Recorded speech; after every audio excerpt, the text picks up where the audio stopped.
చాలా తెలివి కలవారు. వాళ్ళకు జీవించే విధానం మొత్తం తెలుసు. వాళ్ళు చిన్న పిల్లలైన ఇంట్లో వాళ్ళ తల్లిదండ్రులకు ఎంతో సహాయంగా ఉంటారు. వాళ్ళ చిన్న వయసు ఉన్నటువంటి తమ్ముళ్ళను చెల్లెలను జాగ్రత్తగా చూసుకుంటారు. వాళ్ళకి చాలా రకాలైన పనులు వచ్చు. అన్నం వండుతారు, గంజి వంపుతారు, నీళ్లు మోస్తారు, ముగ్గేస్తారు, వాకిలు ఊడుస్తారు. ఇటువంటి వ్యక్తిగతమైన పనులతో పాటు మళ్ళీ బడికి వచ్చి బడిలో కూడా చక్కగా మాట్లాడతారు.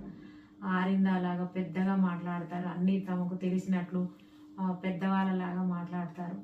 ఇంత గొప్ప సంస్కృతి కల్చర్ ఉన్నటువంటి ప్రభుత్వ పాఠశాలల పిల్లలు ఈ రోజుల్లో ఈ ప్రైవేట్ పాఠశాలల బట్టే విధానానికి వెనుకబడిపోతున్నారంటే బాధ అనిపిస్తుంది. ఒకటి, ప్రభుత్వ పాఠశాలలు మూతబడుతున్నాయంటే కూడా బాధ అనిపిస్తుంది. తల్లిదండ్రులందరూ మళ్ళీ వాళ్ళ పిల్లల్ని ప్రభుత్వ పాఠశాలలో చేర్పిస్తే బాగుండని అనిపిస్తుంది. ధన్యవాదాలు.